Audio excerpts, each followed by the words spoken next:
Meus irmãos, sejam todos bem-vindos. Nós vamos iniciar o último estudo da série Preparação para a Crise Final, né? Nós iniciamos, já fizemos foram 4 sábados, 4 palestras, e este é o 5º. E neste 5º estudo, nós vamos tratar de um dos aspectos que envolve o caráter do remanescente. São várias lutas, vários desafios que nós precisamos enfrentar com relação ao nosso eu. Nós vimos nos estudos anteriores que o nosso eu, ele é egoísta, o nosso eu, ele é orgulhoso, o nosso eu, ele não é amigo de Cristo. O nosso eu, ele é dominado pelo inimigo. E é por isso que o Senhor Deus nos pede claramente que nós façamos morrer a nossa natureza terrena todos os dias. Esse é o eu não santificado. Então, nós vamos agora iniciar um estudo muito especial. É um estudo, à semelhança dos demais, longo.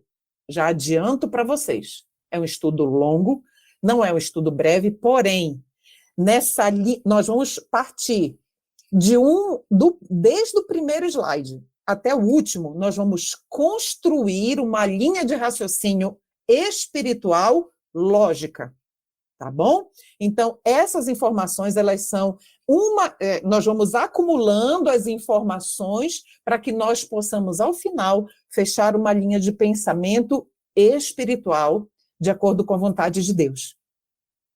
Então, se os irmãos puderem, aqueles irmãos que puderem, por gentileza, vamos orar, pedir a bênção do Senhor. Vamos nos ajoelhar?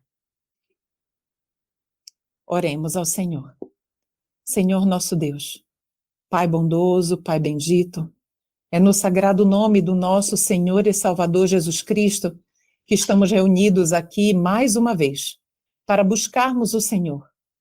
Buscarmos saber qual a tua vontade e o que o Senhor tem revelado para cada um de nós. O Senhor bem sabe, Pai, que não somos capazes de vencer as nossas vontades por nós mesmos. Somente com o teu poder, com a tua graça salvadora, a tua graça restauradora e a tua graça habilitadora é que poderemos ser o que o Senhor deseja que sejamos, mesmo em meio a uma nação corrupta. Por favor, neste momento, que unge a minha mente dos meus irmãos que aqui estão comigo e de todos aqueles que vierem a assistir essa palestra, esse estudo, por favor, unge nossas mentes e nos dê uma vontade submissa à tua vontade.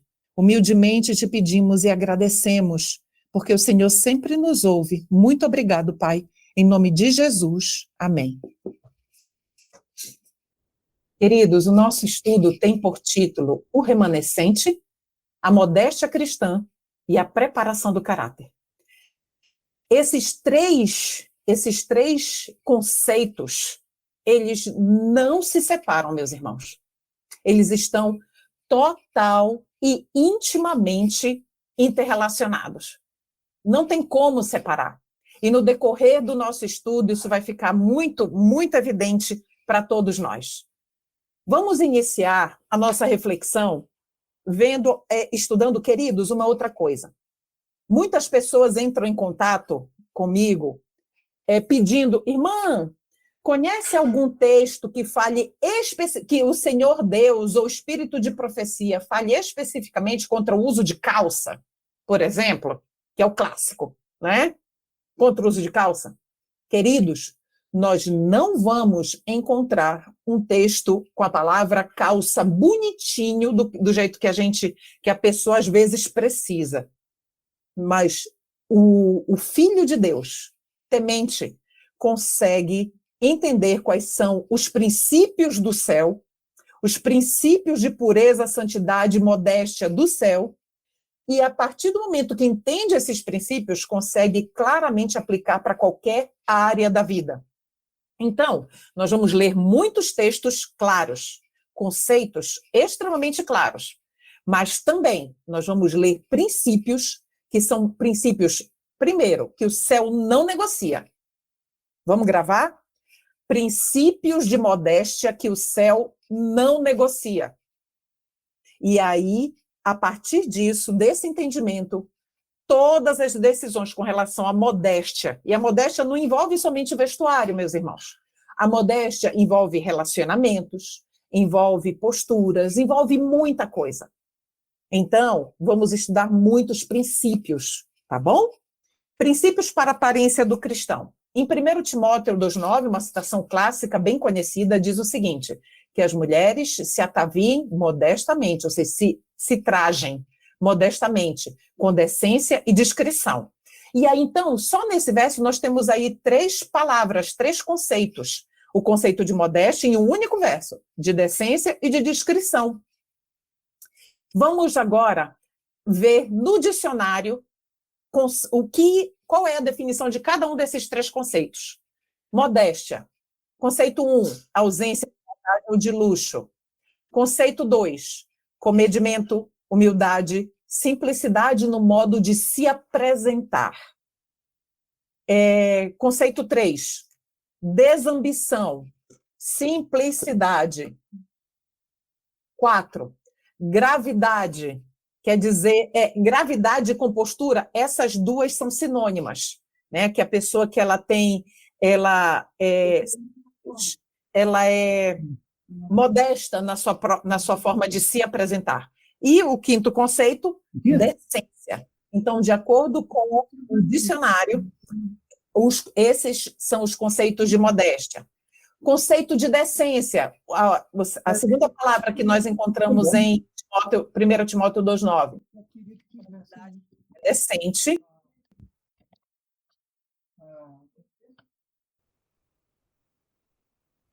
Compostura, decoro, honestidade, asseio.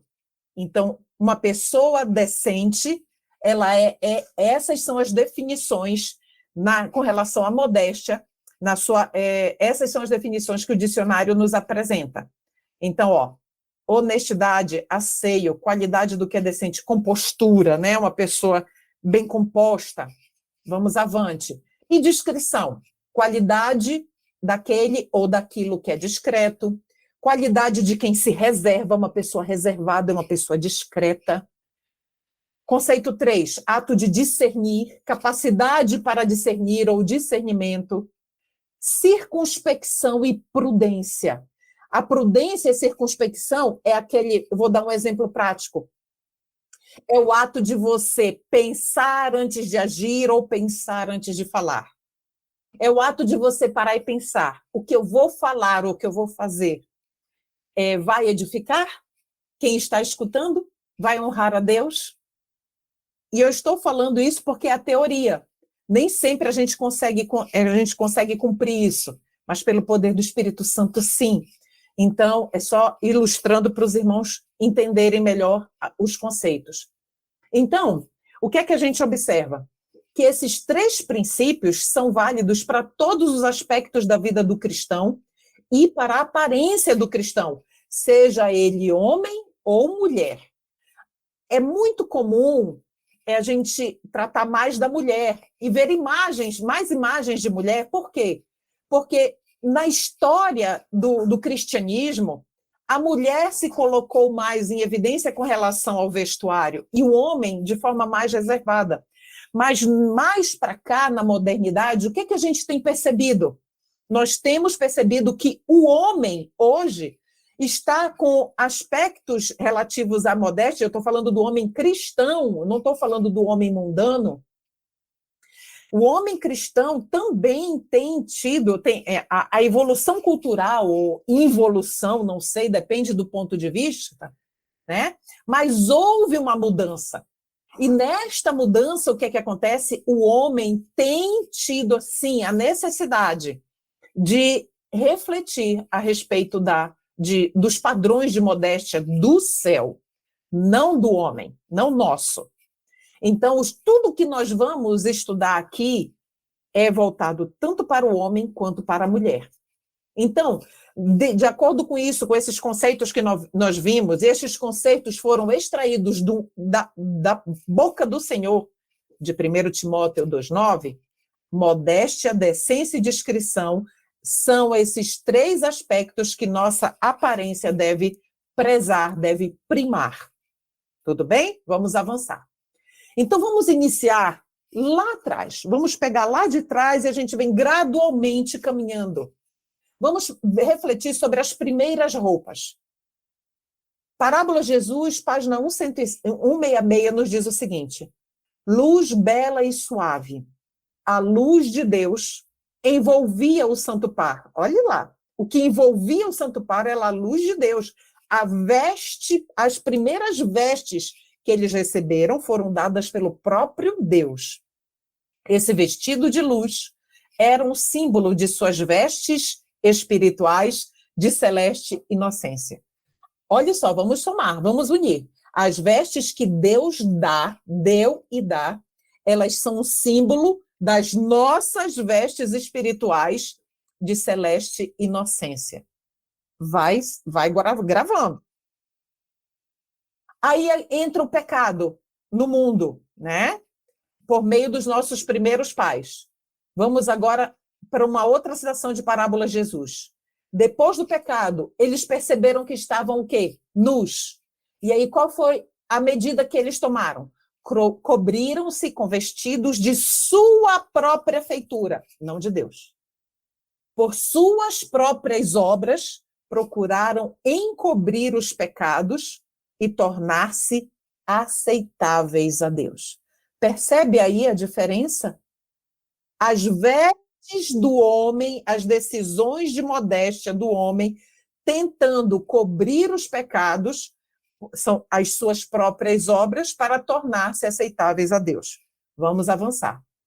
Então, em Vidas que Falam, é uma meditação matinal na página 12 de Ellen White, nos diz o seguinte, que as folhas de figueira que Adão e Eva utilizaram para tecer, para tentaram coser roupas para eles, as folhas de figueira representam a roupagem usada para ocultar a desobediência.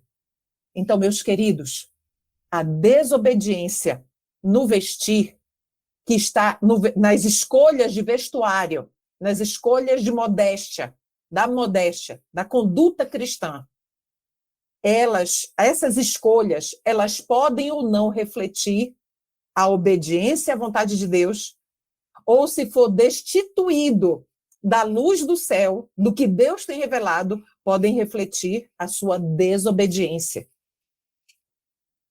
História da redenção.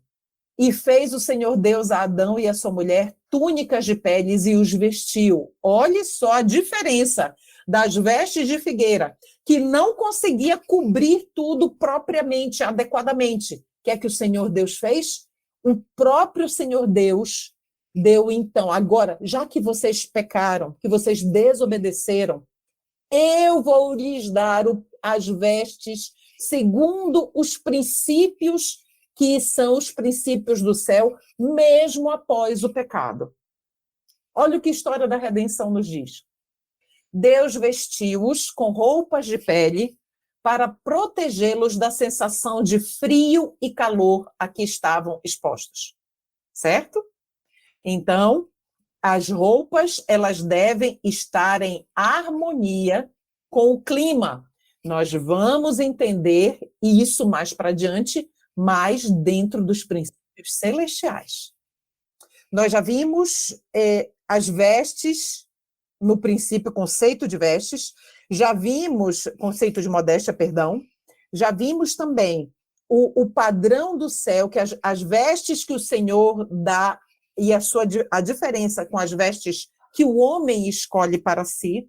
E agora a gente vai avançar na linha do tempo e estudar um pouquinho mais de história. Então, vamos lá. Reforma do vestuário. Queridos, vocês estão vendo o nome aqui, ó, Elizabeth Cady Stanton.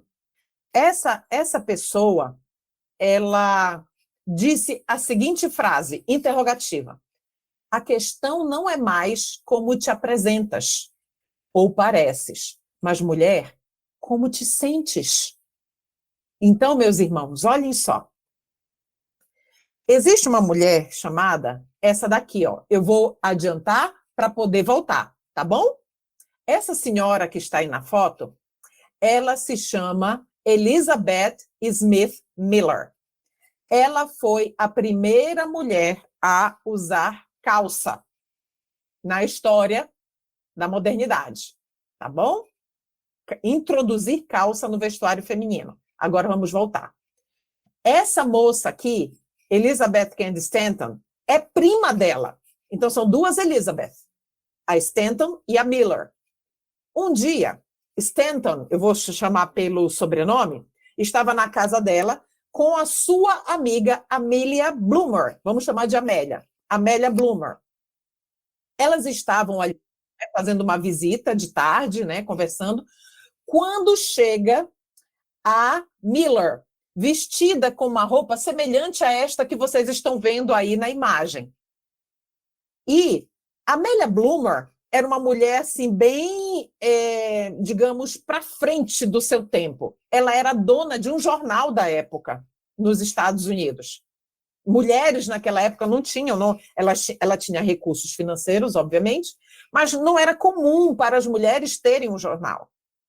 Quando Miller chega na casa de Stanton e encontra Stanton e Amélia Bloomer olha aquela roupa e ela achou fantástica, ela ficou encantada, né? E ela mandou fazer um traje daqueles para ela. E ela postou esse traje no jornal. Só que, como era uma novidade para a época e numa sociedade conservadora, foi mais rejeitado e criticado do que aceito.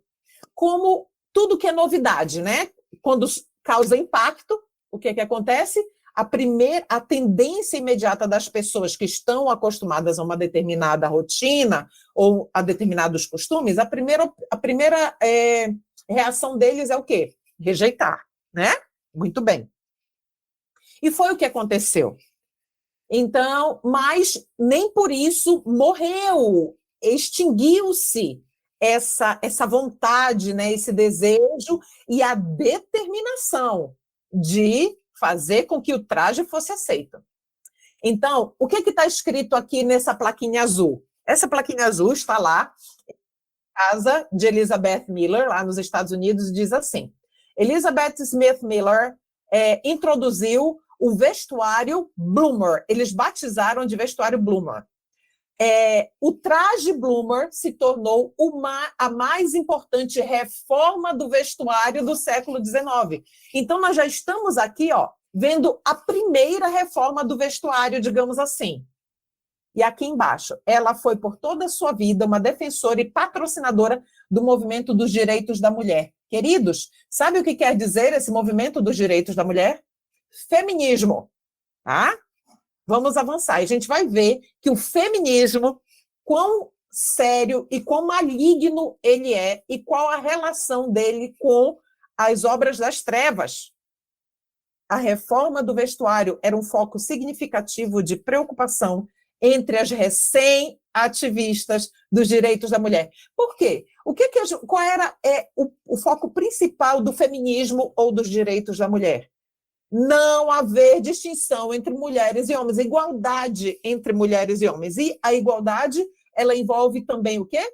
Vestuário. Nós vamos entender mais para avante isso daí. Vamos lá. Então, aqui eu coloquei só duas imagens para que vocês tivessem uma noção melhor de, olha o traje de um homem no século XVII e o traje de uma mulher, das mulheres, mais ou menos do século XIX e tendendo para o XX. Tá bom? Vamos avançar. Então, aí nós já vimos um pouquinho da história, de forma geral, mas vamos focalizar agora, centralizar, direcionar para a reforma do vestuário adventista do sétimo dia, que é o nosso foco central.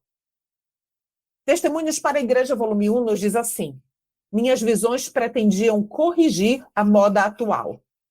Os vestidos longos demais, que se arrastam pelo chão, bem como os vestidos curtos demais, que chegam à altura dos joelhos e que são usados por certos grupos.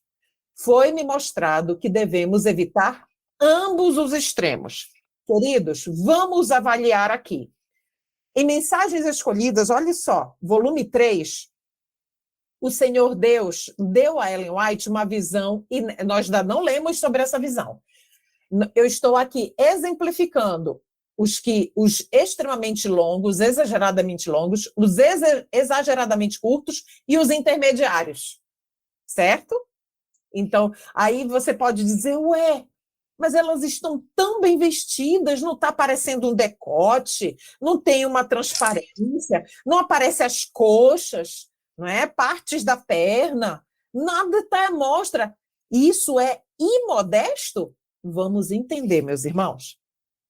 Olha só, agora sim, nós vamos ver cada pedacinho da visão, com cada uma das imagens. O primeiro era do comprimento segundo a moda da época, sobrecarregando os membros, impedindo o passo, varrendo a rua e juntando a sujeira, do qual declarei plenamente os maus resultados. Essa classe, serva da moda, parecia fraca e doentia. Queridos, vamos pegar o conceito. A classe serva da moda. Tá tudo bem? Então, vamos lá. Então, esse traje, com esses característicos, vamos sempre aplicando para nós, certo? Para nossa, fazendo a associação e a aplicação para a nossa situação atual. Vamos lá. Esse aqui é o princípio. Segundo traje, o vestuário da segunda classe, que passou diante de mim, era em muitos aspectos como devia ser. Os membros estavam bem vestidos, achavam-se livres das cargas que a tirania da moda impusera à primeira classe. Porém, há um extremo de curteza, olhe lá, que desgostara e suscitara preconceitos a pessoas boas, destruindo em grande medida sua própria influência. Esse não chega aos joelhos. Não preciso dizer que esse estilo me foi mostrado como sendo demasiado curto. Queridos, quando ela diz assim, me foi mostrado como sendo... Não foi ela que viu, foi Deus que mostrou para ela como sendo demasiado curto. Entende? Queridos, se a questão da modéstia, dos trajes, não tivesse importância para o Senhor Deus, ele não teria dado esta visão a Ellen White, com tanta riqueza de detalhes. Já vimos o primeiro caso, vimos o segundo caso, vamos agora para o terceiro. Uma terceira classe passou diante de mim, com semblantes animados, e passo desembaraçado e lépido, alegre, né? Ágil. Seu vestuário era do comprimento que descrevi como apropriado, modesto e saudável. Estava umas poucas polegadas acima da sujeira da rua e do passeio, e de acordo com todas as situações, como subir ou descer degraus. Aí a gente pode pensar assim, uau, então quer dizer que esse, tá vendo que tem uma calça aqui por baixo? Então quer dizer que esse é o vestuário que é aceitável a Deus? Vamos avançar. Queridos, este último aqui é o conhecido, é o chamado traje americano, certo? Então aqui eu selecionei várias imagens deste traje americano que as mulheres usavam antigamente. Não tem nenhum decote, não tem nenhuma sensualidade para os nossos tempos, tá bom? Não está mostrando nenhuma parte do corpo, mas vamos avante. Agora vamos ver o que o Senhor Deus falou especificamente deste traje americano. Deus não deseja que seu povo adote essa pretensa reforma de vestuário. Trata-se de um vestuário ousado, completamente inadequado às modestas e humildes seguidoras de Cristo. Uau! Viu só? Perceba o comprimento e perceba que tem uma calça ali misturada. E o Senhor Deus diz completamente inadequado às modestas e humildes seguidoras de Cristo. Então agora chegamos. Movimento feminista, a gente está vendo que tudo isso, queridos, até este momento, este traje americano, a visão que o Senhor deu né, que houve aquela evolução dos trajes. Queridos, tudo isso é consequência do movimento feminista. Vamos entender, então, a relação deste movimento feminista, que é o movimento dos direitos da mulher, e o espiritismo, que grave, além de desafiar a ordem de Deus expressa em sua palavra, o movimento feminista possui fortes laços com o espiritismo. A senhorita Stanton, juntamente com outras líderes feministas, que é Elizabeth Miller e Amélia Bloomer, tinham forte interesse pelo mundo espírita. Na verdade, na ocasião em que ela ajudou a redigir a Declaração dos Direitos e Opiniões Feministas, espíritos estavam começando a bater na mesa, a bater nas paredes, por meio das irmãs Fox. Elas eram amigas das irmãs Fox. Entende, meus queridos? Se você que é adventista do sétimo dia, que está aqui conosco estudando agora, ou que está assistindo este vídeo, não sabe como surgiu o espiritismo e como ele foi praticamente concomitante ao movimento de surgimento do adventismo em 1844, queridos, o espiritismo moderno iniciou em 1848, apenas 4 anos depois do grande desapontamento. Então, percebamos, meus irmãos, percebamos o que está acontecendo, né? Como as coisas estão sendo, como estes acontecimentos, praticamente muito próximos e concomitantes ao erguimento de um povo com a verdade pura do Senhor, como o inimigo suscitou distrações e falsas doutrinas, falsos conceitos, para que abafasse e prejudicasse, né, a propagação da verdade e a pregação da verdade. Então, vamos ver aqui o que o Senhor nos fala sobre o feminismo, os direitos da mulher. Os que se sentem convocados a unir-se ao movimento em prol dos direitos da mulher, feminismo, e da suposta, olha só o que o Senhor Deus diz, suposta reforma de vestuário, podiam romper toda a ligação com a mensagem do terceiro anjo. Queridos, olha que grave! O que é que está dizendo aqui para nós? Que aquelas pessoas que são feministas, que se unem ao feminismo, e a suposta reforma do vestuário, moda e tudo mais, sem nenhum princípio do céu, pode romper toda a ligação com a mensagem do terceiro anjo. Queridos, gravem essa informação, porque o que a gente vai estudar daqui a pouco com peças de roupa, sobre o estilo de vestuário que nós utilizamos, se nós nos tornamos rebeldes com o que Deus nos revela, o que é que ele está nos dizendo? Pode romper toda a ligação com a pregação da mensagem do terceiro anjo. O espírito que acompanha um movimento desses não pode estar em harmonia com o outro, que é o movimento do terceiro anjo, da pregação da mensagem do terceiro anjo. As escrituras são claras a respeito dos procedimentos e direitos de homens e mulheres, distintos, específicos, porém harmoniosos. Tudo bem? Vamos avançar.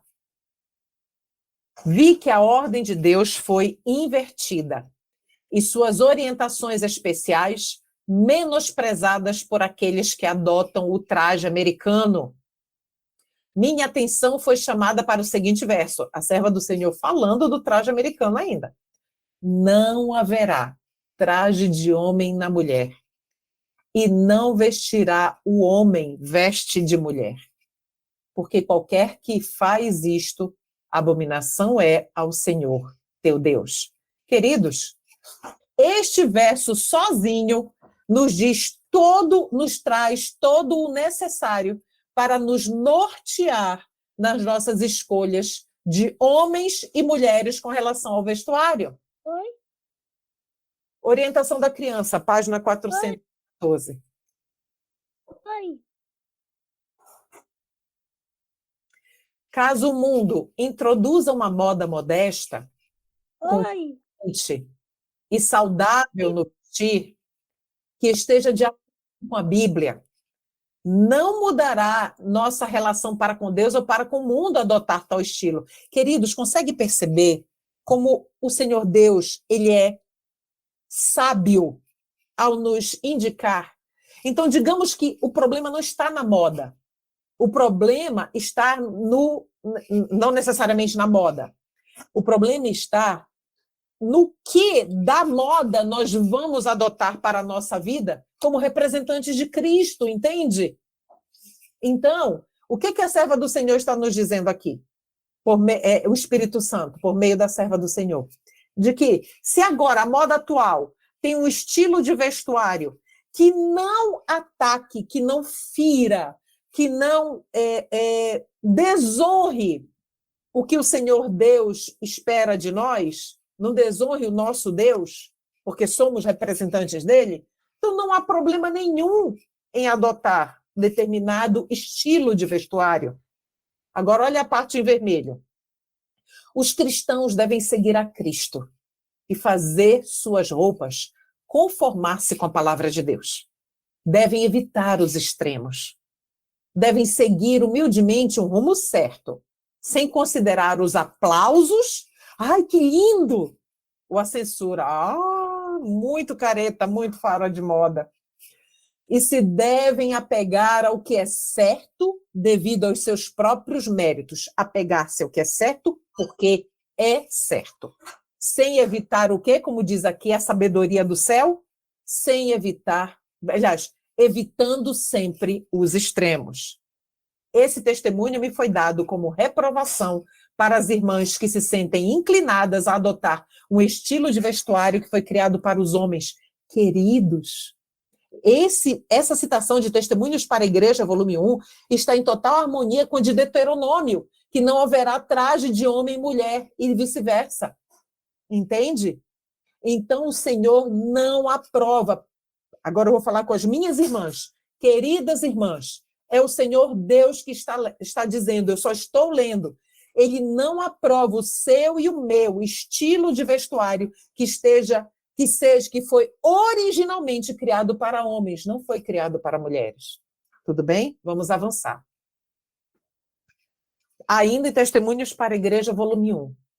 Nesse estilo de vestuário, a ordem de Deus foi radicalmente invertida e desatendidas suas instruções especiais. Aí repete Deuteronômio 22:5. Não haverá traje de homem na mulher e não vestirá o homem veste de mulher. Porque qualquer que faz isto, abominação é ao Senhor teu Deus. Deus proíbe, olha como é forte, irmãos. Deus proíbe que seu povo adote essa moda. Que moda? Vamos, língua portuguesa, interpretação de texto. Está fazendo referência a quê? A moda que foi utilizada, foi criada para o homem e não para a mulher. Por quê? Porque ao adotar isso de forma rebelde, as ordens, as instruções especiais de Deus estão sendo desatendidas.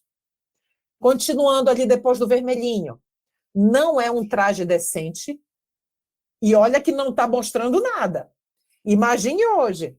Não é um traje decente e também inadequado para mulheres. Olha aí, modestas e humildes, que professam ser seguidoras de Cristo. Irmãs, uma pergunta, para cada uma de nós vai responder aí.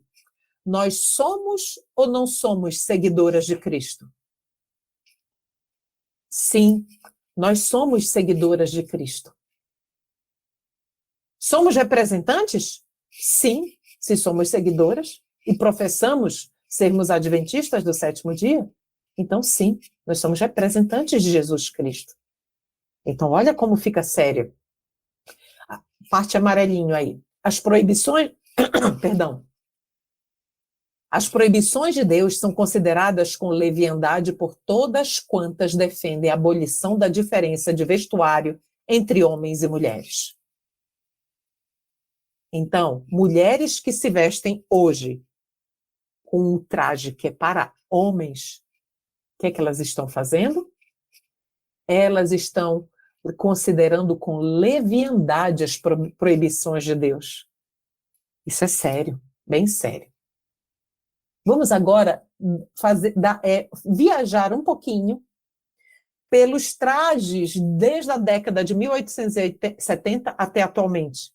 E vamos ver, percebam, irmãos, por favor, a evolução do vestuário.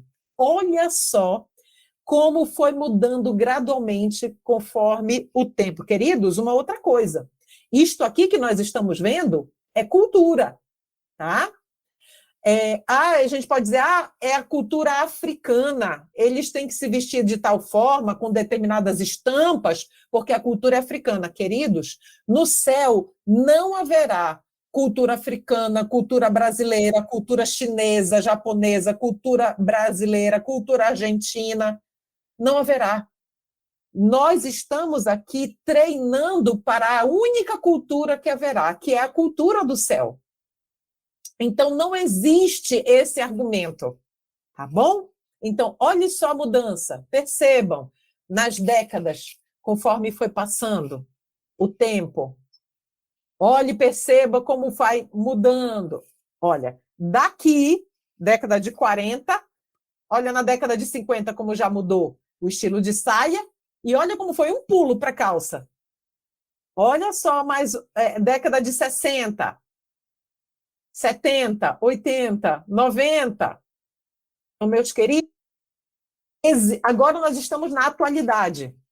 O Senhor nos disse, por meio daquelas citações que nós lemos até o momento, que precisa haver uma clara distinção entre as roupas do homem e da mulher.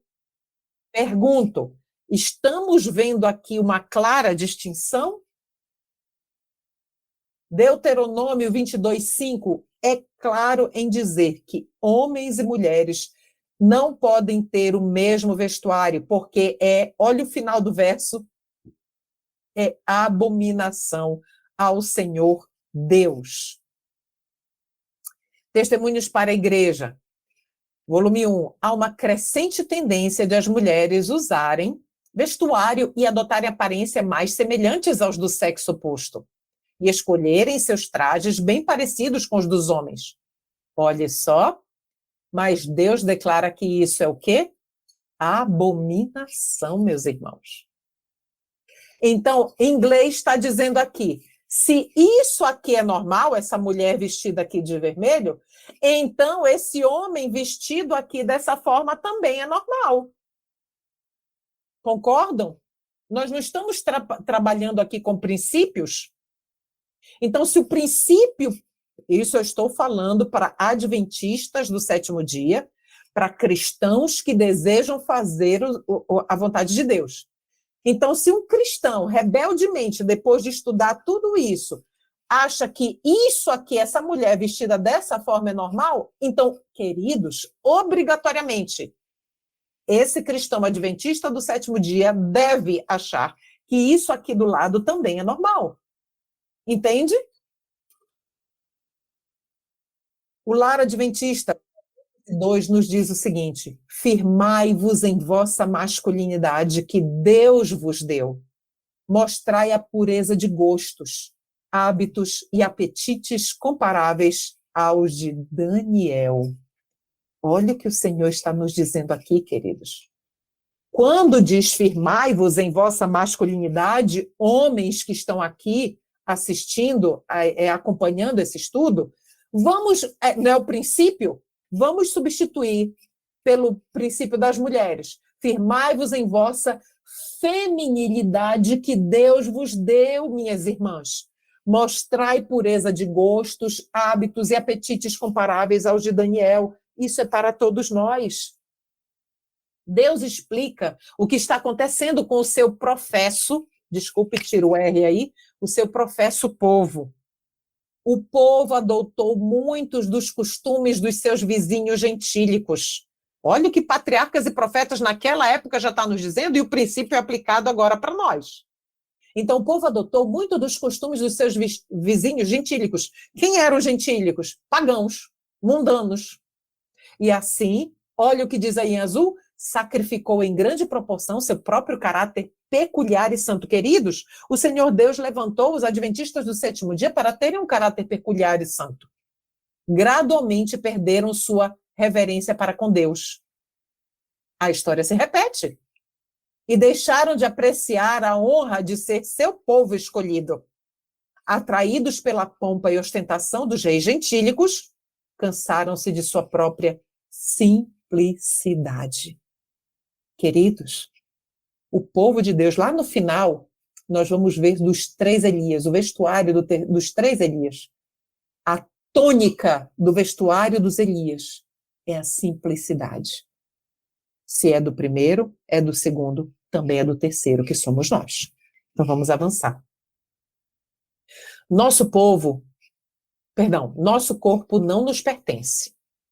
Deus requer que cuidemos da habitação que nos deu, a fim de que possamos apresentar nosso corpo a Ele como sacrifício vivo, santo e agradável. Nosso corpo pertence àquele que o fez.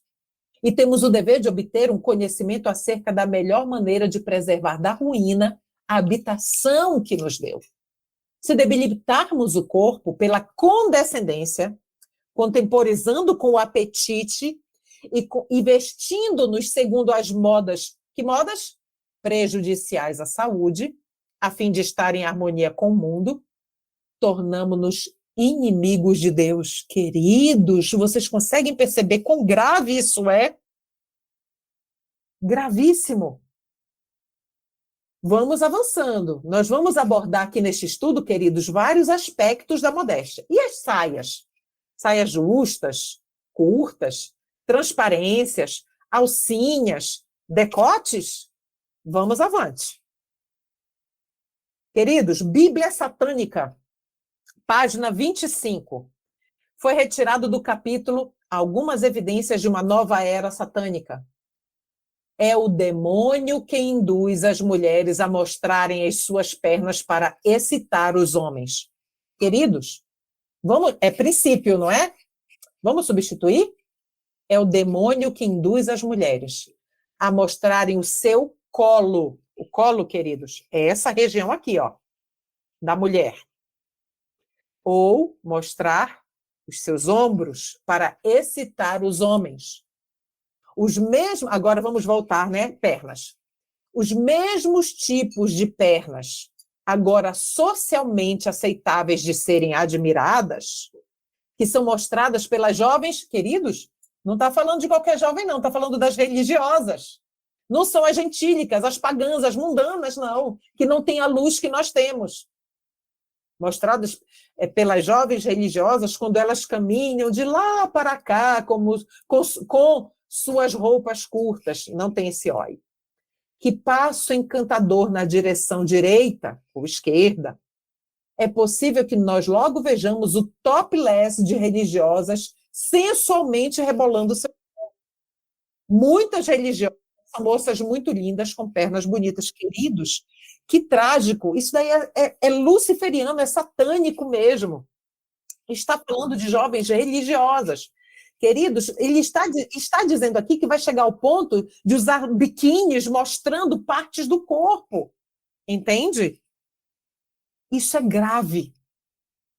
Então, olhe só, meus queridos, aqui. Transparências. Olha o que as transparências fazem. As transparências, elas fazem o quê? Com que a atenção seja dirigida a determinadas partes do corpo. As alcinhas e os decotes também. Queridos, pode ser o vestido mais frouxinho e mais longo. Se estiver com uma alcinha, acabou. Porque o homem, ele vai observar o corpo da mulher. Você já pensou? Eu vou falar aqui com as minhas irmãs. Minhas irmãs. Nós conseguimos discernir qual é o homem que está lutando contra a pornografia, contra a sensualidade, contra a carnalidade que domina a vida dele? Nós não conseguimos discernir, mas somente o Espírito Santo e o próprio homem. O estilo de vestuário que nós, mulheres, escolhemos vai levar esse homem a uma tremenda angústia e sofrimento. Vai levar fatalmente, não tem jeito. Ele vai lutar, vai entrar em luta, ou ele vai entrar em luta, ou a sua mente vai divagar para outros pensamentos. e nós estaremos sendo instrumentos de perdição.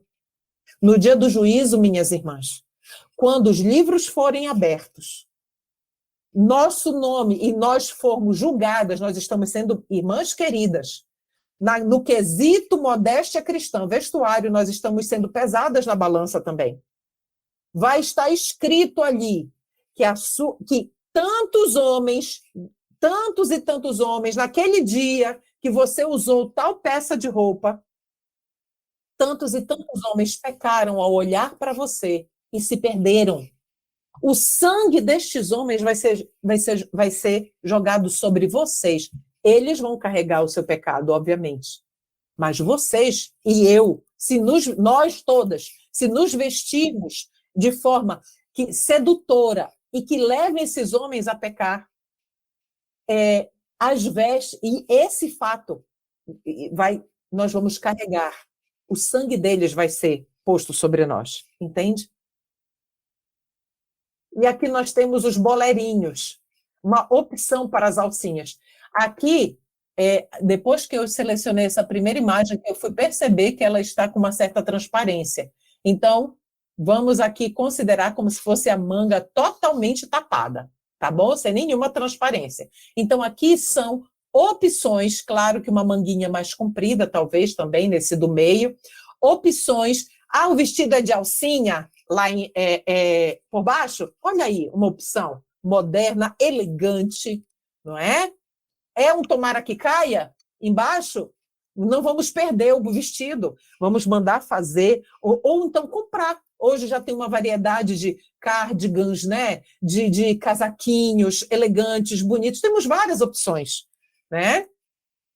Aqui eu dei um exemplo de uma jaquetinha jeans que dá para usar de forma bem moderna também, e fica muito charmoso, muito bonito. E aí eu coloquei aí, olha só, olha a diferença, meus queridos, do que adianta colocar um vestido de alcinha ou um tomara que caia por baixo e um bolerinho assim por cima, não é? É pecaminoso, vai gerar pensamentos pecaminosos do mesmo jeito, né?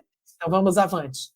Existe também, isso eu encontrei por acaso na internet, tapa-cola ou tapa-decote, né? Ou então usar um camisete por baixo, né? Eu tenho uns 3 ou 4 camisetes em casa, e olha só que bonitinho com renda, fica charmosinho, não é? Então, costureira, se você costura, minha irmã, dá para sonhar, né? O céu é o limite, digamos assim, para criar alternativas, não é? Então, vamos aqui, queridos, algumas regras, de acordo com isso que nós estamos vendo, algumas regras do vestir cristão. Decotes. Os decotes cobrem totalmente o colo, queridas. Não aparece nem um pedacinho, nada do início daqui, enfim, dos seios, nada. Cobre totalmente o colo. Os ombros, totalmente cobertos. A modelagem dos vestidos, ela é afastada do corpo, ela não delineia o corpo. E as saias, sim, abaixo dos joelhos. Por que saias abaixo dos joelhos? Olha só, nós temos aqui o nosso termômetro. Então, vamos fazer o teste para esse termômetro, tá bom? Para as mulheres. Ponto 1. Se você tiver problemas para entrar na roupa ou sair dela, por ela ser menor do que seu corpo, ponto 2. Vamos aumentando aí os itens. Se você tem que ter cuidado quando se senta, puxando, se curva para frente, se abaixa, porque pode mostrar alguma parte mais sensual do seu corpo, item 3. Se as pessoas olham para qualquer parte do seu corpo antes de olhar para o seu rosto, ponto 4. Se você pode ver as partes íntimas do seu corpo, ou a maioria delas, ou um contorno detalhado das partes que estão por baixo do tecido, então a sua roupa não é modesta. Queridas, a saia, qual é o termômetro do comprimento da saia? Quando nós sentamos, nem o nosso joelho pode aparecer, né? Esse é o mínimo, né? É o mínimo. Vamos avançar. Orientação da criança. Encho-me de horror ao me ser apresentada a condição de famílias que professam a verdade presente. Queridos, deu para perceber que começa as citações que nós estamos lendo falam assim, dos cristãos, depois dos adventistas do sétimo dia, olha como está afunilando. Agora está falando para quem? Para aqueles que professam a verdade presente. É quase incrível a depravação dos jovens e mesmo das crianças. Não sabem os pais que o vício está destruindo e desfigurando em seus filhos a imagem de Deus. Entre eles, há os pecados que caracterizam os sodomitas. Queridos, nós vamos fazer na próxima série os pecados de Sodoma e Gomorra. Lições de Sodoma. Nós vamos estudar na próxima série. Então, isso é gravíssimo. Está falando sobre aqueles que professam a verdade presente. Aí, vermelhinho, os pais são responsáveis, pois não educam os filhos a amar e obedecer a Deus. Não os têm reprimido, nem lhes têm ensinado diligentemente o caminho do Senhor. Por seu vestuário, aparência, divertimentos, cercam-se eles de uma atmosfera contrária a Cristo. As escolhas no vestuário, as escolhas na aparência e as escolhas do tipo... E aí ela fala divertimento, ela não está falando recreação, porque o cristão, ele recreia, ele não se diverte. Por esses três aspectos, o que é que acontece? O cristão da verdade presente se coloca numa atmosfera contrária a Cristo. Então, vamos ver se é possível, meus irmãos. É possível se vestir coerentemente com a fé que nós professamos, honrando a Deus, a Cristo, sendo representantes de Cristo aqui na Terra? Ellen, você vai lembrar desse local. Nós estivemos lá. Aqui, Escola de Profetas, é possível, meus irmãos. Olha só a caminhada, fazendo atividade física. Horta, é possível. Como eu já ouvi irmãs dizendo assim, na horta eu uso calça. Por quê? Porque ela atrapalha a gente se movimentar. Queridos, vocês vão ver o tamanho da minha saia na horta, trabalhando. É possível, minhas irmãs. Vida no campo e vestuário que honre a Deus. Ellen, você me conheceu assim, olha. Olha o meu cabelo como era. Essa sou eu. Eu lembro. Pois é.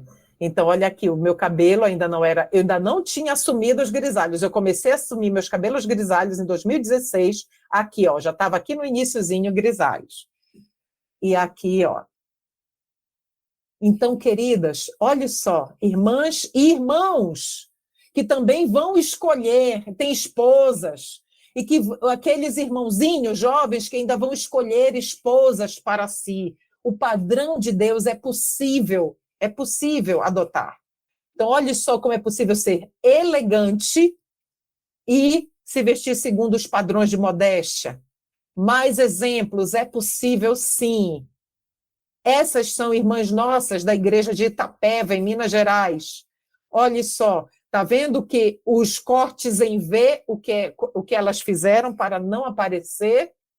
Então, é possível, meus irmãos, é possível se vestir com elegância, se vestir bem e honrar a Deus. Aqui é uma princesa de um país, que eu esqueci o país de onde ela é, mas é uma princesa. Todas as princesas se vestem com elegância.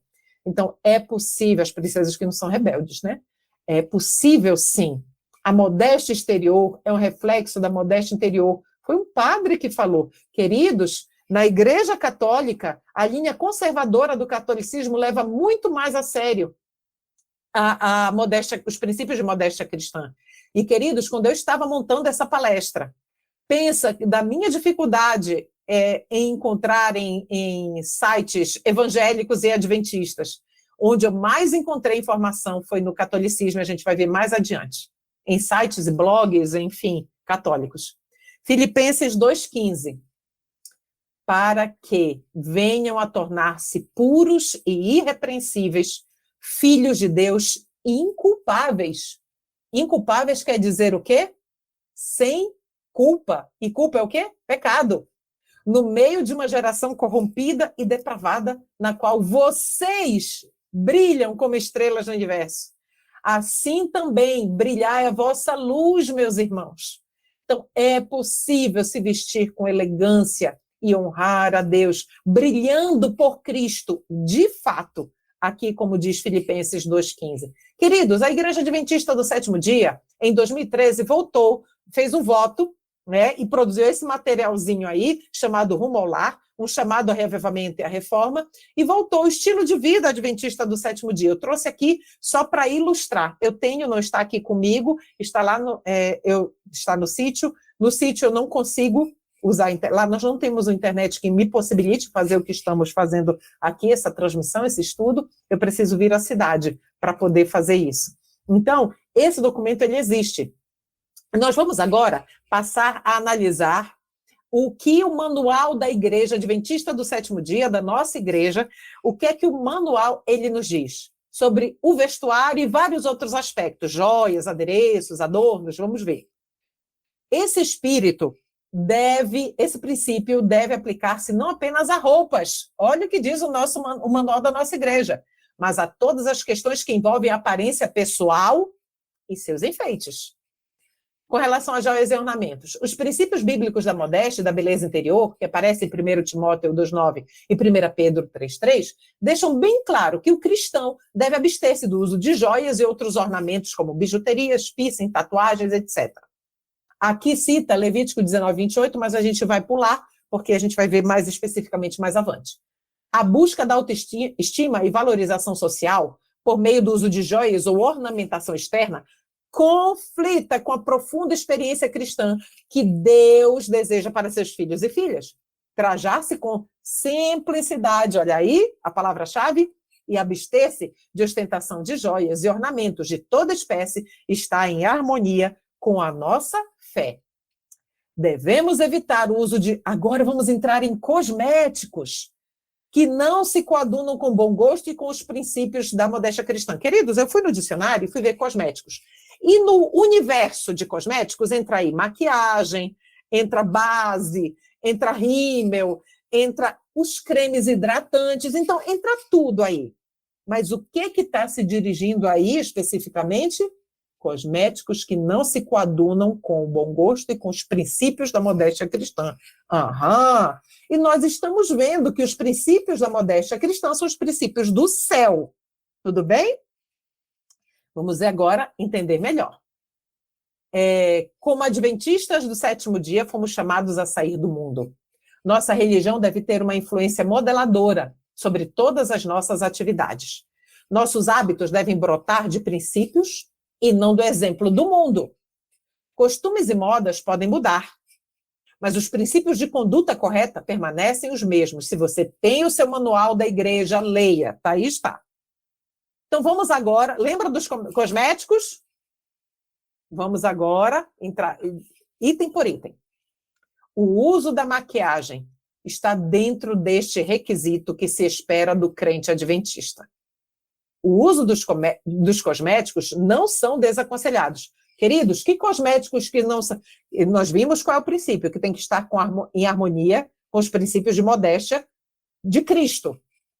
Então, que cosméticos, então, não são desaconselhados? Hidratantes, né?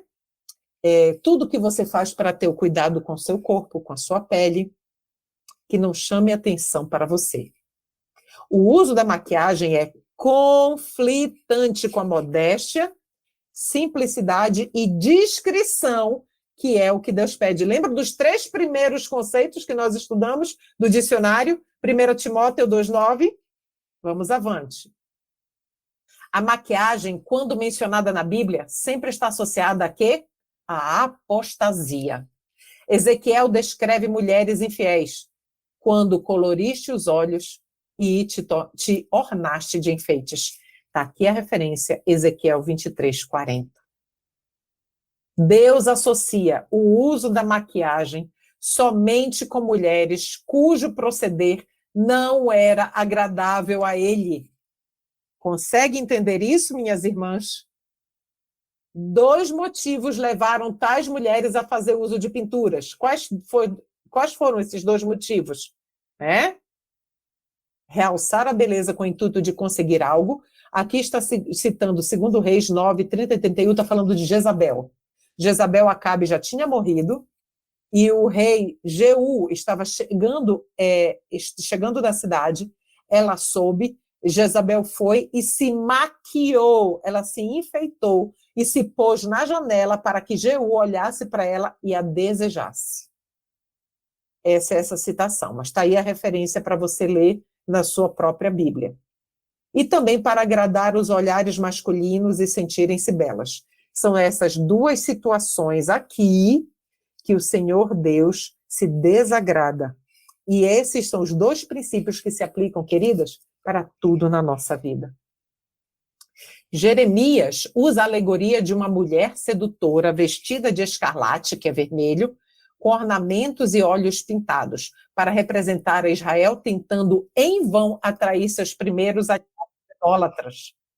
Agora, pois, ó assolada, porque te fazes assim e te vestes de escarlate e te adornas com enfeites de ouro e alargas os olhos com pinturas? Se debalde te fazes bela, debalde é o quê? Em vão está se fazendo bela. Por quê? Porque está em desarmonia total com o que o Senhor espera. Jeremias 4:30. Queridos, aqui é a imagem de duas mulheres. A mulher de Apocalipse 12 e a mulher de Apocalipse 17. A mulher de Apocalipse 12, né, é a mulher que está vestida de sol com a lua debaixo e com uma coroa de 12 estrelas e com a lua embaixo dos seus pés. Lembram disso de Apocalipse? Quem é o sol da justiça, queridos? É Cristo. Então, se ela está vestida de sol, ela está vestida de quê? De Cristo. Olha só que lindo! Em Apocalipse, duas mulheres são retratadas, 12 e 17. A primeira representa a mulher, a igreja pura, e a segunda, a igreja apostatada. Esta última, a apostatada, está ostentando roupas e joias sedutoras. Deveriam as mulheres, ao se vestir, perguntar: a quem estou querendo imitar? Ainda na linha de cosméticos e maquiagens. Olha só, queridos, a vaidade é que irá pedir a maquiagem indiscreta. Ah, então, irmã, quer dizer que a senhora está dizendo aí indiscreta, então quer dizer que pode uma discreta? Queridos, a maquiagem por si só, o uso dela, de qualquer jeito, já é indiscreto, segundo os padrões de Deus. É a ostentação que levará a pintar os lábios, olhos e faces de forma apelativa. É o orgulho e sedução que incentiva os olhos alheios a chamar atenção para si mesma. Orgulho próprio, sedução. Eu quero que os olhos alheios me contemplem.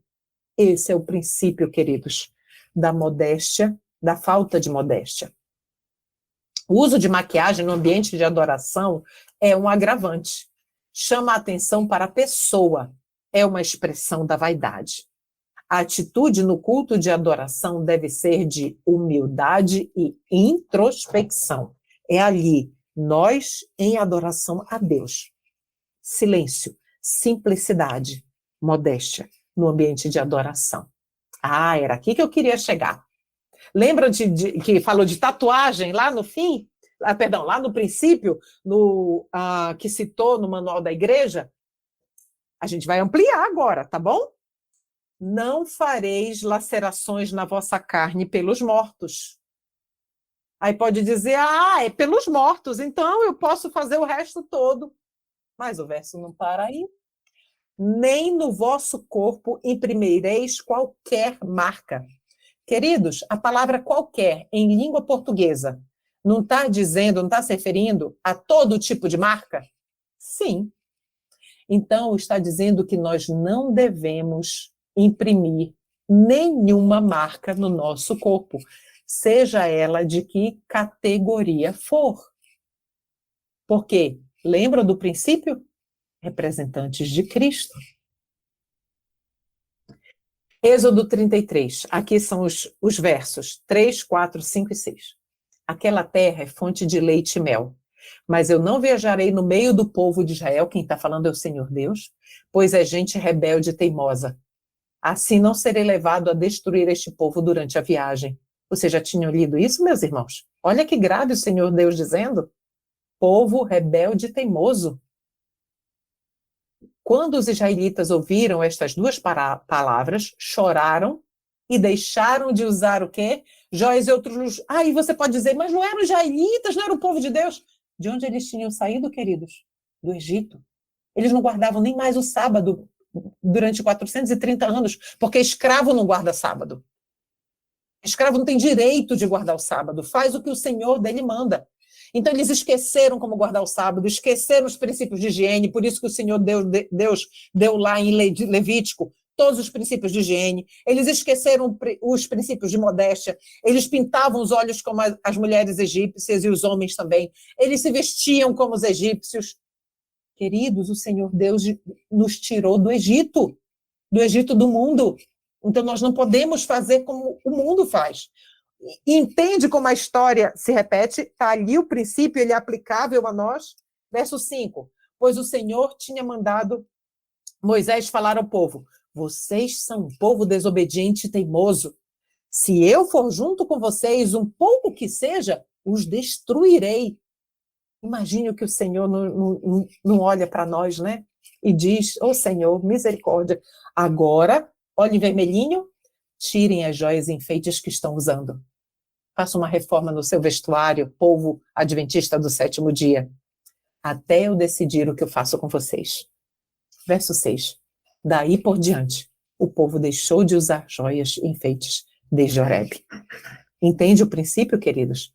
Esse daqui, meus amados, eu trouxe para vocês, esse é um voto batismal, isso é de uma igreja em Portugal. Olha o item 8, de 1900 e antigamente, tá? Eu vou ampliar aqui para vocês lerem. Que seguirei a regra da Bíblia sobre modéstia e simplicidade no vestuário. A pessoa declarava, assinava isso.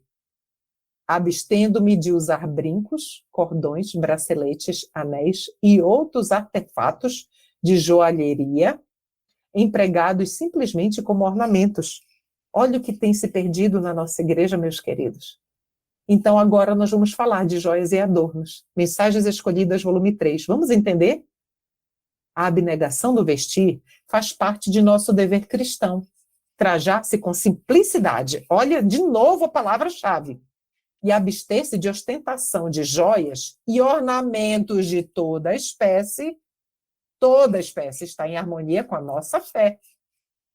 Olha, Juízes, queridos, esse relato de Juízes é fantástico, porque as pessoas podem dizer, mas os descendentes de Abraão, né, usavam, então eu posso usar.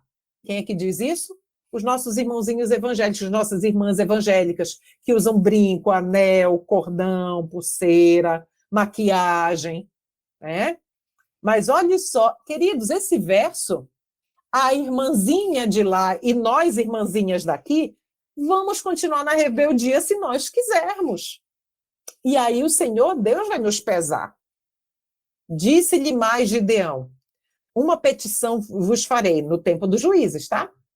Dá-me cada um de vós os pendentes os pendentes do seu despojo. Olha o que a Bíblia nos diz. Porque tinham pendentes de ouro, porquanto eram o quê? Ismaelitas. Queridos, não há registro nenhum, zero, da linhagem de Isaque, vinda de Abraão por meio de Isaque. Não existe relato de que usavam pendentes, brincos, pendentes de ouro ou qualquer coisa. Mas existe, sim, da linhagem de Abraão, do lado de Ismael, que nós sabemos que Ismael tomou várias mulheres, fez tudo. Enfim, nós conhecemos, né? Mas não da linhagem determinada e escolhida por Deus que veio de Isaac. E isso já deve dar muito, muito pensamento, muita oportunidade, já é um conteúdo riquíssimo para que nós, mulheres, tomemos nossas decisões. Trajar-se com simplicidade, abster-se de ostentação de joias e ornamentos de toda espécie, está em harmonia com nossa fé. É claramente ensinado nas Escrituras que o uso de joias é contrário à vontade de Deus. O uso de ornamentos de joias é um esforço para atrair a atenção e não para conservar o autoesquecimento que o cristão deve manifestar. Autoesquecimento, vamos traduzir, morte do eu. Não deve o eu ficar em evidência. Ah, chegamos no salto alto. Mas, irmã, até nos saltos, sim, meus irmãos, até no salto. E vamos para o princípio, né? 1 Coríntios 6, 19 e 20. Ou não sabeis que o vosso corpo é o templo do Espírito Santo, que habita em vós? O templo. Proveniente de Deus, e que não sois de vós mesmos? Porque fostes comprados por bom preço. Glorificai, pois, a Deus no vosso corpo e no vosso espírito, os quais pertencem a Deus. 1 Coríntios 6, 19 e 20. Meus queridos, o salto alto, além de ser uma agressão ao corpo da mulher, porque o Senhor Deus não criou os nossos pés para ficarem nessa disposição que os irmãos estão vendo aí. Então, além disso, um salto alto, ele leva a mulher a uma postura corporal que não tem nenhuma relação com a modéstia simples das servas de Deus. Vamos chegar à primeira parte da conclusão. A conclusão, até aqui, ainda não é o fim do estudo. Ou não sabeis que o vosso corpo é templo do Espírito Santo? É o que nós acabamos de ver agora. Então, tudo que nós formos usar neste verso, é o que nós estamos vendo aqui. Nós precisamos glorificar a Deus no vosso corpo. Por quê? Porque nós não somos de nós mesmos. Nós pertencemos a Deus, porque Ele nos criou. Então, Ele tem autoridade, soberania sobre nós. Vamos ver o que é que os ícones da moda mundana têm a dizer sobre a modéstia. Alexandre Herkovitch, ele diz o quê? Olha só, queridos, não tem nenhum adventista, nenhum cristão aí falando, tá bom? Elegante é aquela pessoa que se veste sem seguir a moda. Camilla Morton, não se deixe levar pela moda. Se for segui-la fielmente, você vai se sentir obrigada a trocar o guarda-roupa a cada 4 meses. Christian Dior, não é o dinheiro que faz a pessoa ser bem vestida, é o discernimento. Querido, se tirar o Christian Dior e colocar, não parecia que seria a irmã Ellen White dizendo isso? Né? Se a gente tapar. François Rabelais, eu acho que é assim que fala, não sou boa de francês. Qual roupa usa? Tais sentimentos tem. E nós vamos ver isso daí que o Espírito Santo disse por meio de Ellen White, no livro Educação, página 248. Vamos lá. James Laverne. Roupas nunca são uma frivolidade. Elas sempre querem dizer algo. Viu? Nossas roupas são símbolo do que nós queremos. Paul Valéry. Elegância é a arte de não se fazer notar, aliado ao cuidado sutil de se deixar distinguir. Mensagens Escolhidas, página 249, nos diz assim: vivamos e trabalhemos com simplicidade. De novo a palavra simplicidade aí. Trajemo-nos de um modo tão modesto e decoroso que sejamos recebidos aonde quer que formos. Joias e vestuário dispendioso não nos darão influência, mas o ornamento de um espírito manso e tranquilo, o resultado de dedicação ao serviço de Cristo. Olha só, esse espírito manso e tranquilo nos dará poder com Deus. Bondade e solicitude para com os que se acham ao nosso redor são qualidades preciosas à vista do céu. Se não tendes dado atenção à aquisição destas virtudes, fazei-o agora, pois não tendes tempo para perder. Então, meus queridos, vamos entrar agora no outro aspecto da modéstia. Vamos entender qual é o conceito bíblico de nudez no vestuário de banho e também vamos ver o vestuário esportivo. Então, vamos primeiro nos versos bíblicos sobre nudez e vergonhas, tá? Que são sinônimos. As tuas vergonhas serão descobertas, e se verá o teu opróbrio. Isso está em Isaías 47:3. Vamos aí analisando. Ezequiel 16:37. Eis que ajuntarei todos os teus amantes, com os quais te deleitaste, como também todos os que amaste, com todos os que aborreceste. Ajuntá-los-ei de todas as partes contra ti, e descobrirei as tuas vergonhas diante deles, para que todos as vejam. Percebe que aqui, ó, no primeiro verso, trata de vergonhas, aqui também vergonhas. Isso tem a ver com nudez. Vamos para Naum 3:5. Eis que eu estou contra ti, diz o Senhor dos Exércitos. Levantarei as abas de tua saia sobre o teu rosto e mostrarei às nações a tua nudez e aos reinos as tuas vergonhas. Vamos para Apocalipse 3:18. Aconselho-te que de mim compres ouro refinado pelo fogo para te enriqueceres, vestiduras brancas para te vestires, a fim de que não seja manifesta a vergonha da tua nudez, e colírio para ungires os olhos, a fim de que vejas. Então, aqui, meus irmãos, vimos como é que a Bíblia apresenta em situações terríveis a questão da nudez e da vergonha. Mas o que é a nudez para Deus? João 21:7. Vamos ler. Então aquele discípulo, a quem Jesus amava, disse a Pedro: é o Senhor. Eles estavam ali no barco, tá? Pescando. João, que é o discípulo de que Jesus amava, Pedro, Tiago, João e André estavam no barco, pescando, longe da praia.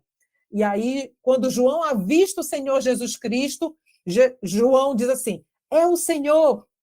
Aí continua o texto. E quando Simão Pedro ouviu que era o Senhor, cingiu-se com a sua túnica, porque estava nu, e lançou-se ao mar. Vamos entender isso aí agora?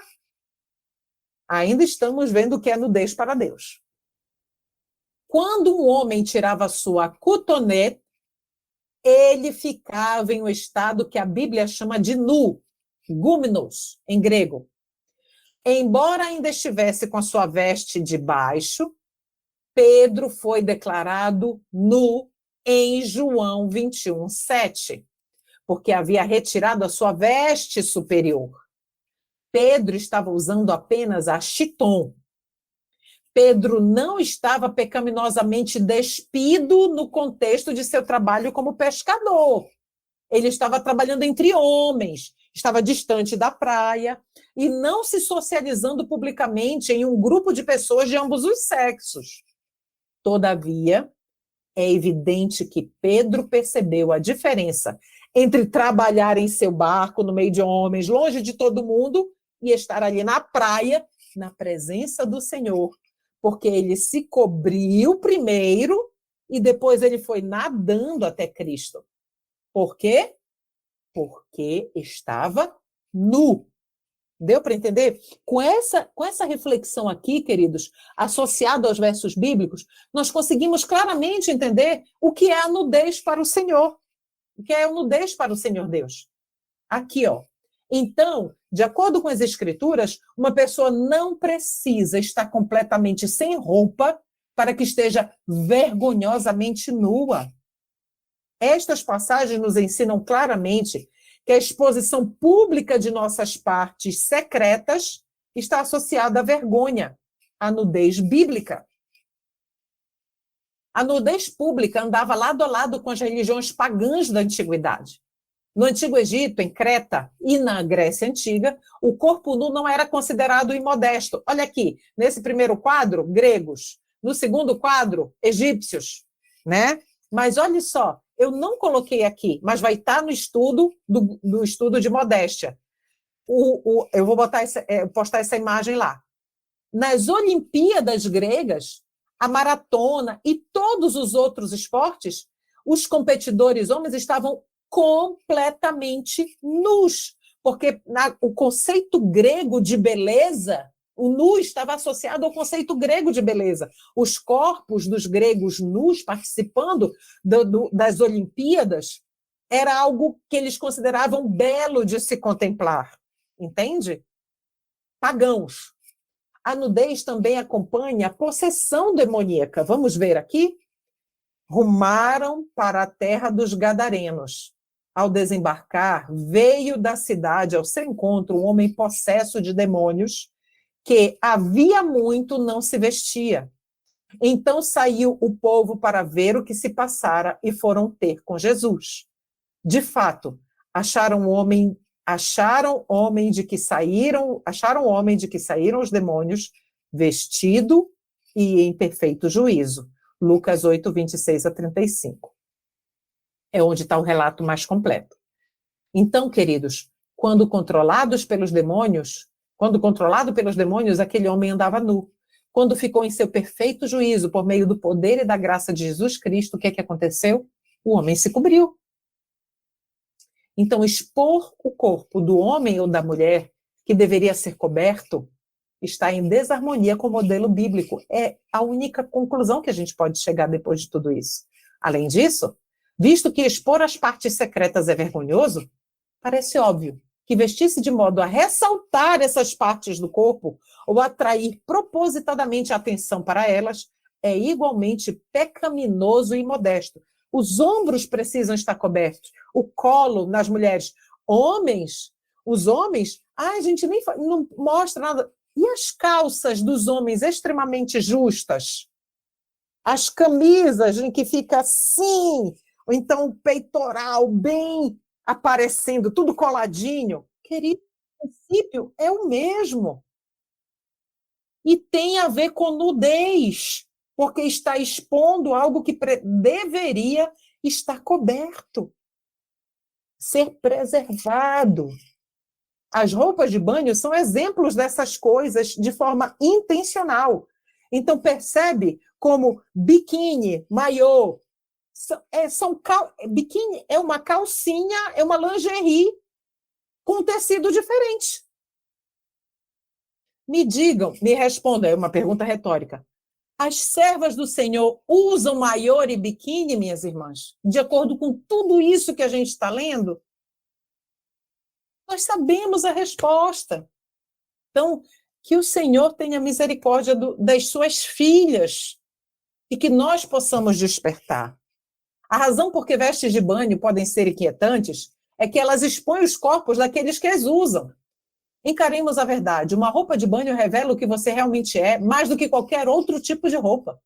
As moças sabem o que têm as outras moças, e especialmente os rapazes perceberão realmente se elas têm seios grandes ou pequenos, qual o formato de suas pernas e nádegas, se elas têm coxas finas ou grossas, pele bonita ou não, se tem curvas ou não.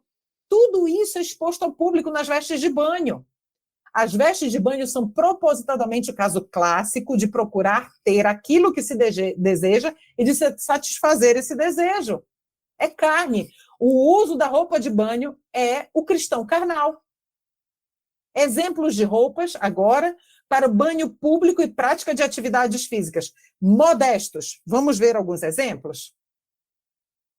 Essas fotos são usadas aqui com autorização das irmãs, as fotos que são das pessoas que eu conheço, tá bom? Então, aqui tem sugestões de roupas de banho modestas.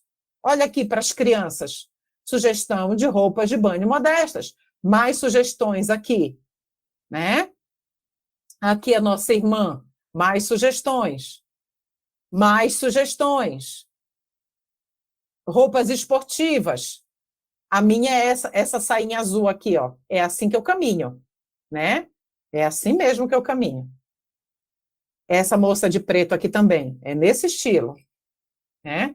Não uso camisa tão coladinha assim, viu, minhas irmãs? Aqui eu peguei o princípio, mas essa blusinha aqui, coladinha no corpo, ela já está fora, viu? Olha só o princípio, olha só o princípio.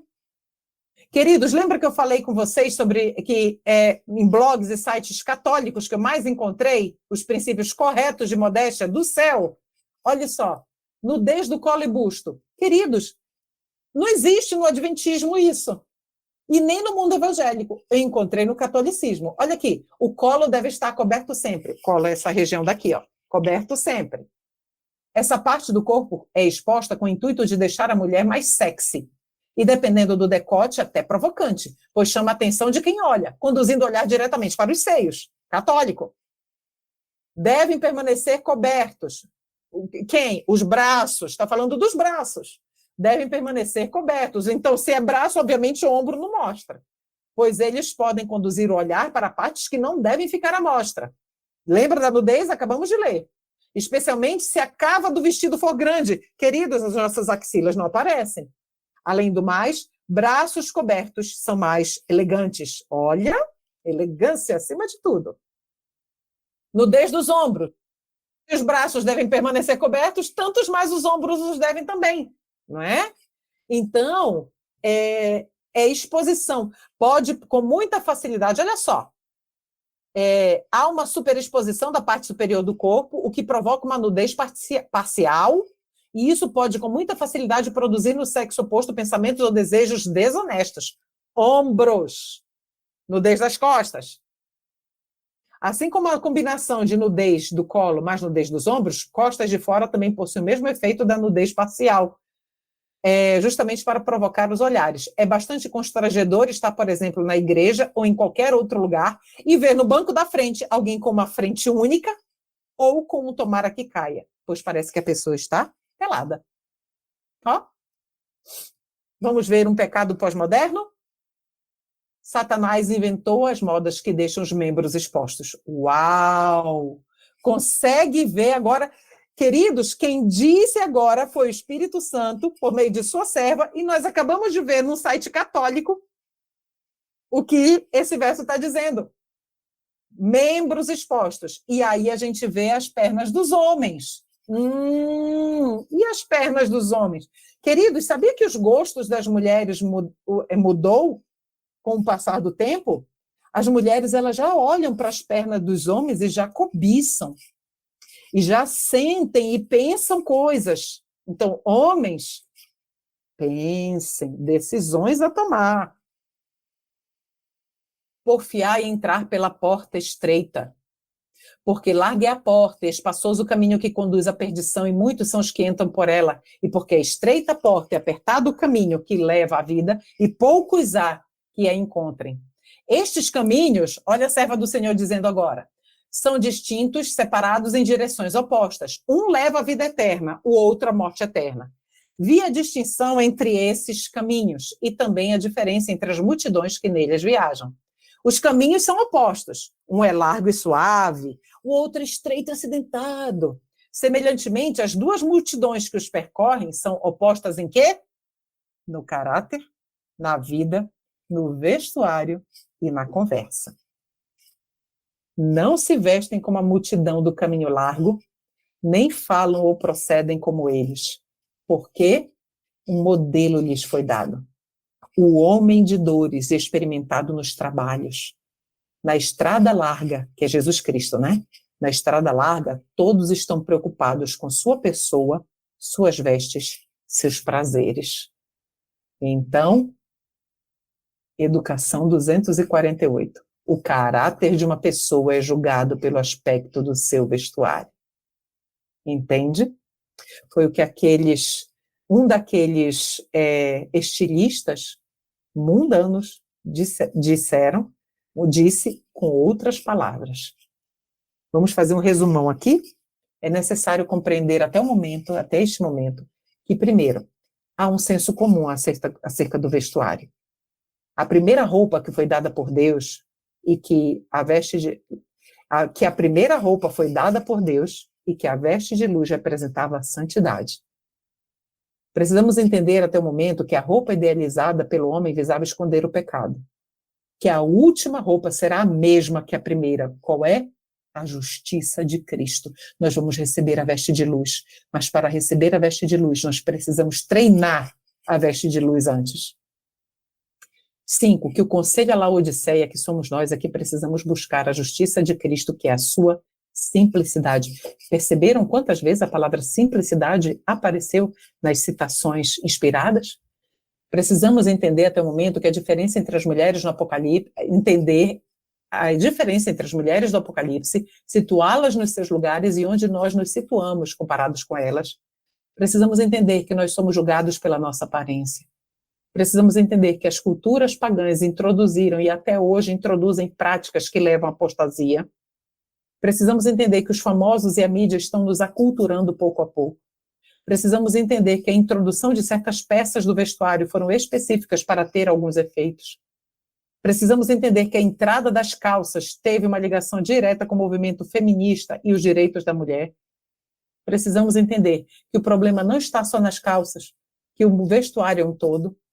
Precisamos entender que falar de modéstia não é fanatismo, é uma questão de identidade cristã. Precisamos entender que não devemos escandalizar o nosso irmão por meio de nossa modéstia extremista. Nós vimos que precisamos ser equilibrados. Lemos textos inspirados a esse respeito. Os cristãos serão julgados pelo fruto que produzem na obra reformatória. Isso é salvação pelas obras? Vamos ver. De modo algum. De modo algum devem ser descuidados ou indiferentes quanto à sua aparência exterior. Eles são julgados, sim, pelo fruto que produzem na obra reformatória. Devem vestir-se com asseio e elegância, posto que sem luxo e sem adornos. Devem ser puros, interior e exteriormente. Olha o que diz em Mensagens aos Jovens. Do mesmo modo, agora falando a respeito das vestes sacerdotais do antigo Israel, as roupas dos seguidores de Cristo devem ser simbólicas. Olha essa citação. Pois que lhes compete representar a Cristo em tudo. O nosso exterior deve caracterizar-se em todos os aspectos pelo asseio, modéstia e pureza. E aqui nós caminhamos para o final. Estamos encerrando. É impossível, queridos, fazer um estudo sobre modéstia sem entender qual é a nossa missão, minha e sua, como Elias modernos, como o terceiro Elias. Mas nós vamos passar pelo vestuário dos três Elias para que os irmãos percebam a coerência. Eles os três viveram em épocas totalmente diferentes, porém o princípio é o mesmo para todos eles. Primeiro Elias, vestido de roupas rústicas, como comumente usavam os profetas da época. Roupas rústicas seriam semelhantes a roupas simples. Segundo Elias, e este João tinha as suas vestes de pelos de camelo e um cinto de couro em torno de seus lombos. Continuando, segundo Elias, Maranata, a simplicidade de seu vestuário feito, olha só, simplicidade, segundo Elias agora, já saímos do primeiro, feito de pelos de camelo, era uma permanente reprovação à extravagância e exibição dos sacerdotes judeus, bem como do povo em geral. Olha só, a simplicidade do seu vestuário condenava a extravagância, reprovava a extravagância e exibição dos outros judeus, dos adventistas do sétimo dia, porque Elias, o segundo Elias, que era João Batista, era o adventista do sétimo dia. Reprovava a sua simplicidade, colocava mostrava de forma gritante a extravagância e a exibição dos demais. Ainda do segundo Elias, por sua simplicidade de vestuário, João Batista devia constituir uma repreensão para a sua época. Eis a nossa missão. O singular aspecto de João, o que é singular? Quer dizer único, separado, diferente. Diferente de quê? Das extravagâncias ao redor de João, fazia a mente dos ouvintes reportar seus antigos videntes. Nas maneiras e no vestuário, assemelhava-se a profeta Elias. Ainda João Batista. João fora chamado para reprovar os pecados e excessos de seu tempo. E seu singelo vestuário, olha aí, outro sinônimo para simples, e vida abnegada estavam em harmonia com seu caráter e missão. Ricos trajes e os luxos da vida não constituem a porção dos servos de Deus, mas dos que residem nas casas dos reis, os dominadores deste mundo, aos quais pertencem seu poder e riquezas. E agora vamos nós, queridos, o terceiro Elias, somos eu e você. Os que viajam pelo caminho estreito não se vestem como a multidão do caminho largo. Pronto! Se Deus deu direções assim definidas ao seu povo da antiguidade acerca do vestuário, não tomará ele conhecimento do vestuário de seu povo na atualidade? Não deveria haver em seu vestuário uma diferenciação do vestuário do mundo? Não deveria o povo de Deus, que é seu tesouro peculiar, procurar mesmo no vestuário glorificar a Deus? E não deveriam eles ser exemplo na questão do vestuário e, por seu estilo simples, reprovar o orgulho, a vaidade e a extravagância dos que professam a verdade, mas são mundanos e amantes de prazeres? Deus requer tudo isso do seu povo, meus irmãos. Mensagens escolhidas, eu esqueci do volume, eu nem me lembro, mas eu vou procurar qual dos três é, página 474. Deve ser volume 3. E não, queridos, esse é o nosso último slide. Romanos 12, 2 nos diz: atentemos, irmãos, e não vos conformeis com este mundo, mas transformai-vos pela renovação do vosso entendimento, para que experimenteis qual seja a boa, agradável e perfeita vontade de Deus. Somente um coração submisso e desejoso de fazer a vontade de Deus é que vai se submeter a tudo isso e obedecer em amor a Cristo. Vamos orar, meus irmãos? Santo Pai, Senhor Deus, Criador e Mantenedor, nosso Senhor, é no sagrado nome de Cristo Jesus, que vive, que reina, que intercede por nós no Santíssimo do Santuário Celestial e que tem feito de tudo para nos salvar. É no nome dele que estamos nos achegando ao Senhor, clamando o poder para vencer. O poder para vencer o eu egoísta, vaidoso, pecaminoso, orgulhoso. Homens e mulheres estão aqui, Senhor, assistindo a esse estudo. Homens e mulheres que precisam de poder para vencer, discernimento para escolher e de sabedoria para decidir. Que a tua graça habilitadora esteja sobre cada pessoa que está aqui e que virá assistir esse estudo. E, por favor, Senhor Deus, não nos permita perecer nos nossos próprios gostos não santificados. Em nome de Jesus, te pedimos estas bênçãos já agradecidos. Amém, Senhor.